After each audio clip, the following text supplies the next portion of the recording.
అయినా పవర్ ఉన్నోడికి కటౌట్ కొంచెం తగిలితే చాలు ఏమైనా మామూలుగా ఉండదు. So sorry for the late. So Harihara Veeramallu teaser అయితే వచ్చేసింది. సో మన చాలా మంది ఇదేంటి భయ్య చాలా రోజులు అవుతుంది నువ్వు వచ్చి ఇప్పుడు రివ్యూ చెప్తానంటున్నావు అంట. So sorry for the late. నిజంగానే నాకు కొంచెం బిజీగా ఉండడం వల్ల దీని యొక్క రియాక్షన్ అనేది అప్లోడ్ చేయలేకపోతున్నాను. సో హరిహర వీరమల్లు టీజర్ ని చూశాక నా అభిప్రాయం ఏంటంటే ఇట్ వాస్ ఆసమ్. అసలు నిజంగా పవన్ కళ్యాణ్ గారి ఒక రెబలిజం అనేది ఒకటి దీంట్లో బాగా అవపడుతుంది. సో నాకు తెలిసి ఈ ఫిలిం కోసం లార్జర్ దెన్ ఏరియా సెట్స్ వేసి ఉంటారు. సో క్రిష్ గారు అనవసరంగా తప్పుకున్నారేమో అనిపించింది నాకు ఈ ఫిలిం చూశాక.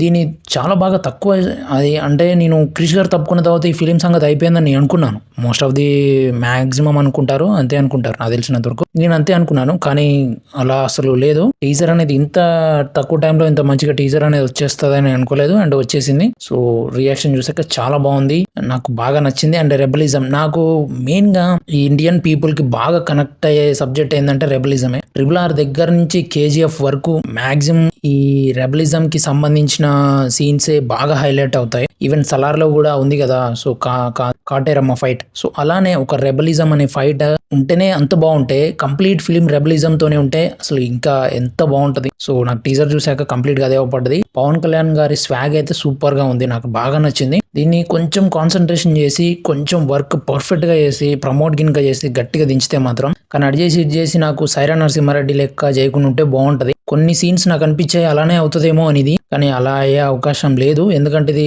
బ్రిటిషర్స్ కాలంది కాదనుకుంటా హరిహర వీరమల్లుది. సో నాకు తెలిసినంత వరకు మేబీ కాపోవచ్చు. పవన్ కళ్యాణ్ గారికి కరెక్ట్ టైంలో ఒక టీజర్ అనేది ఇచ్చారు. ఎలక్షన్స్ 2024 ఎలక్షన్స్ అనేవి ఉన్నాయి కాబట్టి సో కొంచెం పొలిటికల్ గా కూడా కొంచెం డైలాగ్స్ అనేవి చేసినట్టు అనిపిస్తుంది. మరి 2024లోనే రిలీజ్ చేస్తారేమో హరిహర వీరమల్లుని. సో అందుకే 2024 ధర్మం కోసం యుద్ధం స్వర్డ్ వర్సెస్ స్పిరిట్ అని పార్ట్ 1 ఇచ్చారు. సో మరి మేబీ పార్ట్ 2 ఉండే అవకాశం ఉంది. ఇప్పుడు అన్ని ఫిలిమ్స్ కి పార్ట్ 1 పార్ట్ 2 ఉంది.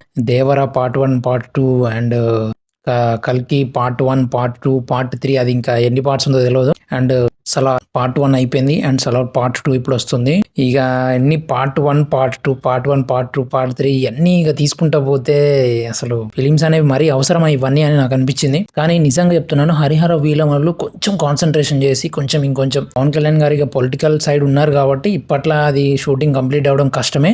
చాలా వర్క్ ఉంది, ఎన్నో సంవత్సరాలు అవుతుంది షూటింగ్ స్టార్ట్ అయ్యి కూడా, కానీ 60% వర్కే కంప్లీట్ అయిందంట. అందుకే క్రిష్ గారు ఈ ఫిలిం నుంచి అయితే తప్పుకున్నారు.